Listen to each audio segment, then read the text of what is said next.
it going, everybody? It is. Yeah. Good to see you guys. Changing right after this. We are right now. All right. Well, Adam and I, we talked a lot about the weight of this week, and it's nothing compared to honestly what a player feels, but we bring this up because it was also really cool to hear how many players so want to be here. And so that's like one of the cool things that you realize when you're going through this process. And so you balance the hard week and then also how thrilling it is to see this puzzle start to come together.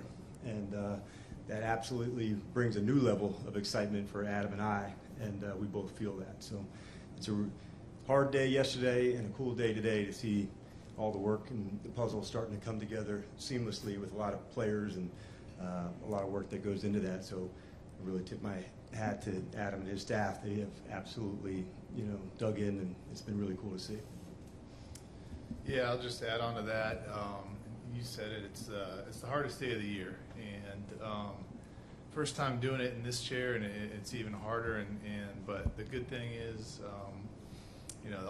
these guys are all competitors, and they all took it hard. But a lot of them wanted to be back here, and we couldn't be more thrilled to have them. And we're ready to go. We got our team, and I think obviously there's going to be, not the final 53. I know you guys hit on that. It's the initial 53, and there's still going to be moves that we make, but we're thrilled with the guys we have here and can't wait to go to battle with them. So with that, go ahead and throw some questions at us. So another move just came out with John going to the Saints. If you can discuss that, but also Ridgeway. Really? What? Got to have a little fun. Stressful. Yes. But even if it's that move, but also, did you anticipate maybe more moves with the waiver wire? You guys talked a lot about that number 2 playing in the order. Did you anticipate maybe more than that? Or you were surprised that maybe there wasn't more offer? Yeah, I think what I think that's reflective of, John, is more. One, I want to thank our pro staff, our pro scouting staff. They scoured preseason tape for hours and hours and hours, and really got together and gave us a lot of really good candidates to bring in and to bring up, and made tapes, had our coaches watch them and all that. But in the end, I think it really speaks to the guys we have in this building, and looking through the waiver wire and being really happy with the guys that we have. And we thought, you compare them to the guys that you have and the guys that are out there, and we thought, the guys that we have in the building we're really happy with. So at this point, we didn't make any waiver claims, and we had the number 2 waiver claim. We still have the number 2 waiver claim, and we'll have that for the first 3 weeks at least, and hopefully no longer than that. And we'll keep doing that until we're always going to do what's best for the team and how to make our team better. So we didn't see that in this round, but it could be today, it could be tomorrow, it could be weeks from now. So. John? Oh, with Ridgeway? I'm sorry, what was the question? Just why, I guess, why?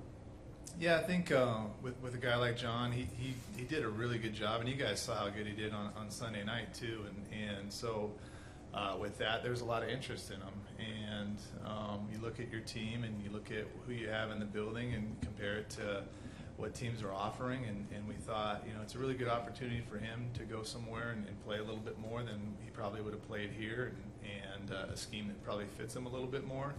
And so we were in constant contact with his agent, and John, to his credit, probably there's some things swirling around the last few days. He went out there and put some of his best tape out there, and really battled for us out here all off season, all summer, all training camp. So we wish the best for him, and I know he's going to go and have a really good year in New Orleans. And one thing I'm curious about too, you guys, this is your first year here, but you guys have both been around, but I'm curious, what lessons you've learned along the way that maybe you can apply to building a roster at a new place like this? It's for both of us. Or just Yeah. I think there's a lot, John, and I think the first part, is the team. There's one thing about collecting talent, there's another thing about developing the team. I think one of the things I admire about Adam is he has a fully, strong grasp of that, of the team concept, and finding the best pieces that fit together. And that's our job, to help feature certain players, what they can do, what roles we put them in. And so that, to me, is kind of the secret sauce of it, and one that didn't take long to visit with Adam about, that he had the same strong feelings about something like that as well. Yeah, I think you said it. That was the first personnel manual I ever had, John, was Patriots, and it says, we're not collecting talent, we're building a team, and that's what we're trying to do here too, and that rings true, 20-some years later. And I think we're going to keep getting better at it. The more we're around each other, the more that our scouting staff knows what they're looking for on the field, offensively and defensively. We're going to get better and better and better, and we're already on our way to that, probably faster than I thought we would be, and really excited for what's to come in the future. Hey, Adam, sort of along those lines in terms of the roster building, you've been pretty disciplined from the start. You didn't sign, you signed a lot of guys in free agency, but not a lot of splashy contracts, didn't make trades in the draft in terms of giving picks. A lot of fans, of course, want those bigger moves. There might even be a player on your former team they were interested in. What would you say to the people about that discipline versus trying to make those bigger moves? How do you kind of explain your philosophy now that we're all the way kind of through this? Yeah, I think it really just goes back to one core philosophy: is you always want to do what's best for the team, and that's for the short and long term. And so every decision we make is going to be with that in mind, and we're going to talk about it. And there's going to be a lot of different things that come across our desks, and we sit down and we talk about it. And do we think this is the right move for us right now and for the future? And so each time, each individual decision is going to be the same thought process: is this the best for our team, and that's going to drive our decision making. And then for both of you, in terms of the roster, sort of along the same lines, Dan, you mentioned this the other day with the 2 undrafted free agents, how they sort of maybe epitomize the mindset that you guys are trying to accomplish. How do you think, how much was that the ultimate goal to obviously want talent, but to build that mindset, build an identity, even maybe above worrying about talent in the moment? I think you're on the right track, Ben, that you better have an identity and know what you're going to be about and how you get down, because if you don't, you'll just kind of hodgepodge it around. And so I think you see us play, you've got a glimpse so far of some of speed, of physicality, of going to finish. And so those are some of the traits that we admire about a lot of the players on this 70-man roster. And the more we do it, the stronger it's going to get. But that is a really important piece of it. Dan, have you had a chance to talk with the initial 53 and just the fact that they are in that locker room together now? And if so, could you share what you said? Yeah, we had a team meeting today, for the first time, and it's that connection together. I would say they've connected really strongly, Chick, which doesn't always happen right away. But to see a lot of these guys as teammates, what they want to be about, the standard they've set for one another, I think that's one of the really coolest parts when you look back and you watch. And I felt that Sunday night. Adam and I were both after the game, just seeing the energy for the players, after a score, after a big play, the sideline, kind of going crazy for some people. That's the type of environment that, Adam and I both really want to be a part of, like where we know we can work our ass off, but really enjoy it too. And so what I do see from this crew is a crew that does that. Mm-hmm. And so they're working really hard together to find their edges, but they're also enjoying it together. And so that's why, what better compliment than to, when you release somebody and they text you back later, hey man, I really want to be a part of this or that, or when a player gets claimed by another team and they're waiting around to visit just because they wanted to, check in with Adam and make sure, to show that gratitude and appreciation. That doesn't happen everywhere, Chick. And so to see that, I don't think there could be a better compliment of the people that Adam has brought in, that they stand for the right stuff. And Adam, you mentioned this is the first time to be in that chair. You've been through the process, but now you're in that chair having those conversations one-on-one with these players. Was it different? Did you learn something? Did anything surprise you about being the guy who's deciding the fate of guys? Yeah, it hits harder. It hits harder, and I would look back, and I'd always look at John Lynch and say, why is he so has so much turmoil and he's not sleeping one night? Like, you're fine, and then you're sitting in that chair, you realize the totality and the weight of it, and it wears on you, and they're hard, and they're hard.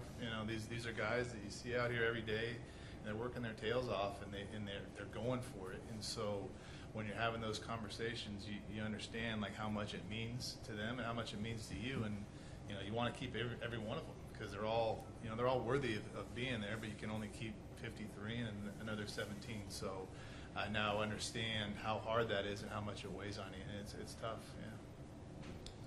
Obviously, they weren't your guys' draft picks, but 5 of 7 draft picks from last year were released. How do you kind of balance guys who are on, cheap team control versus upside and talent? Yeah, I think in regards to the draft picks from last year, and I think DQ hit it on the other day, Mitch. These guys were all Commanders, and they're all ours. So and we're thrilled to bring a bunch of them back on the practice squad, and you know how it goes. A lot of them are going to be playing for us this year, and so a lot of those guys embody what we're looking for. We just had, in our eyes, some other guys ahead of them, but that doesn't mean that they're not going to keep getting better and become really good Commanders for us. But you're always, we're trying to win, and it goes back to his initial press conference. We're recalibrating, so we're not, we're trying to build for the long term and win championships, year in and year out. But we're also trying to win right now. Do you guys anticipate making any major moves now before the season? Define major. Too easy. I'm trying to think of something funny to say, but I can't. It's going to give you the same answer here, Sam. We're always going to do what we think is best for the team. So if a major move comes across and we look at each other and we talk through it with each other and we think that's best for us for the short and long term, we're going to consider it and we're going to make the move that's best for the team. So we're not averse to any of that, but we're not just going to go make a big splash move just to make a splash move. How do you feel about the supporting cast you've given Jaden, specifically in the receiver room? Yeah, we really like those guys, Sam, and that's why we felt we were comfortable with making the moves we made. And the guys that we have now are getting better and better each week. And not just the receiver room, but then you have 3 running backs that can catch the ball out of the backfield, and one who's a specialist at it, and Brian Robinson, I think, is underrated at that. And then Jeremy McNichols is a jack of all trades. And then you got the tight end room where we got 4 really good tight ends on the roster and a 5th one on the practice squad that can all catch the ball. So that group of eligible receivers we think is really good and have gelled really well with Jaden. 2 significant contributors to the team in the last week traded away for basically pick swaps coming back. Was there any consideration trying to get players back, or was that always kind of long-term versus short-term considerations? Yeah, I think you look at all the options when you do that, and you have conversations back and forth about what you're getting for compensation. And so oftentimes, I think certainly Ridgeway was a pick swap. I disagree with you a little bit with Jahan on a pick swap, but we got some good value for Jahan. Or picks instead of a player, anyway. Yeah, picks, yeah. But yeah, you look for, and if it's the players that help your team, then you definitely consider that. In our estimation, the trade that we made was the best value for us, and if there was players that we thought could help us in the short and long term, we would have considered that too. But in the end, we thought this was the best deal. And the long-term mindset makes a ton of sense. You both talked about true north and recalibration, but does that get more difficult as you get closer to the season and it's like, hey, Tampa's in 10 days. Does it change, or do you have to put blinders on, kind of? I think it's a lot harder to get good players at this point in the season than it is in March and really in April. Those are the times when you can really get a lot of good players, and there's just not as many out there right now. They're all on teams for the most part. So you can tweak your roster a little bit at this point for the most part, unless you have a big opportunity somewhere. But we're really happy with the guys that we have out there, and we're pumped to go see them, and they're going to go out there and I think really compete their ass off and play off. And I guess it's a long-winded answer just to say we're happy with the guys we have. And we love developing the players too. So where we are, here on August 28th, players are going to also grow and improve with it. And so every good team does that. You're playing your best towards the end. And that's part of developing and growing, and that's a cool thing. Adam, unlike some of your predecessors, you're coming into a whole new situation with no kind of institutional knowledge of kind of what happened here, but having seen sort of players around the league. How did that fresh perspective kind of help build this roster for you from the time you started until now, and kind of having a fresh and no preconceived notions about the people who are here? Yeah, it's great to come in and it's also good. It's good for me to have a fresh set of eyes, but it's good for the players that were here to have, us having a fresh set of eyes on them and allowing to, evaluate them for what we see. And so I think along with the guys that we brought in, I can't, be more complimentary of the guys that were already here and the way they bought into what DQ was doing and really having just a kind of a renewed sense of what they're doing. And I could go on, but the big names, you got Jonathan Allen, you got Deron Payne, you got Brian Robinson, Sam Cosme, Terry McLaurin, all those guys bought right into what DQ was doing. So that was really cool to see because they didn't know us from anything either, just like we didn't really know them from anything, and they bought right in, and that was cool to see. So we're really, really proud of that, really happy and thankful to them for that. And Dan, same thing. How cool is it as a coach to almost get a chance to help, along with Adam, kind of mold a roster in terms of the players you see the scheme fits for? Yeah, there's a lot of excitement. As hard as the last couple days are, there's also a sense of excitement to see this puzzle come together and clear it and go. And so when you have that, you can feel why we are so excited for this group and that's about to go out to practice. There are a group of guys that are absolutely going to go for it, and that's what we're looking for. So it's cool to see this puzzle come to life and see how it all fits together and the pieces fit together. And so it's a really cool experience, and you can feel our excitement for it because we know what they can do. How did the two of you approach that practice squad construction? Are you guys looking at it like, all right, we want to bring in 3 running backs, 2 wide receivers, or are you just looking for the best 17 players that you can add to the roster?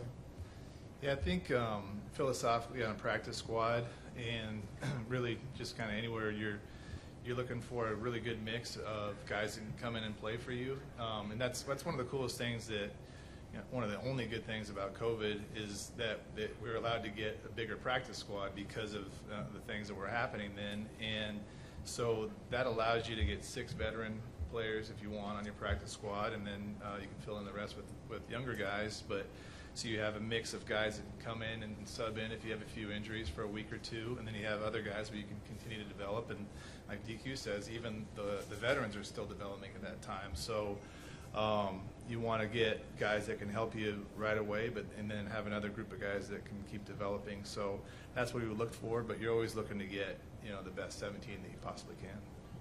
Candy and David Lester. Hey there, you all. But I had to, but it's fine. So We'll allow your 2, Candy. You've earned it. no, I'll just Always have to overruling Sean. Yes, I'm always overruling Sean. So easy to do. Anybody else want 3 more? So you all have mentioned recalibrating as well as win now. So what does that look like from a season perspective? Do you look at the season of hey, we're definitely trying to make the playoffs. Let's try to get at least 10 wins, 7. What does it look like? Just for you all's perspective right now in current state, what does that look like for you all? Yeah, I think I can answer that one first, and I'll kick it over to Adam. The win now is not way down the line. It's not this, the end of the season, and I get that's what a lot of people want to do. But I think we'll miss everything if we do that and look to what's down the line as opposed to how do we just go and keep attacking it, keep getting better. It's our division, all of that. And so if we do what we're capable of doing and play the way that we want to play, we'll be really proud of those results. But to say where it's going to be so far down the line, not interested in that. Just want to see how good we can get and then do it again and do it again. And if we do those over and over, there'll be some really cool things that'll come from that. Yeah, that's my answer too. No, it's really just getting better every day, and then the rest will take care of itself. I know these last couple of days have been tough for players, families, yourselves, so I really just want to know how you all are doing. Well, we appreciate that. It's hard for us, but nothing compared to the guy that sits across from us in those seats. And I think that's what maybe was so remarkable for some of those guys to reach out and want to connect with us, knowing that they really want to be a part of this locker room, Candy. And I think what a cool compliment to the players who are in that locker room. That's who they play for, one another. And so to have that experience of wanting to be here so significantly, that means a lot. And I think what a cool compliment to those guys in the locker room.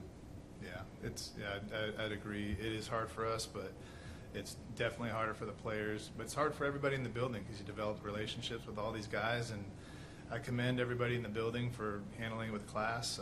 Everybody who was part of the operation, 'cause there's a lot of people involved in that, from support staff to coaches, and really everybody in terms of getting all that handled in a first-class manner. And we appreciate the players the most for handling it in a first-class manner and handling it the way they did, and appreciate everything they've done out there, and a lot of them what they'll continue to do out there.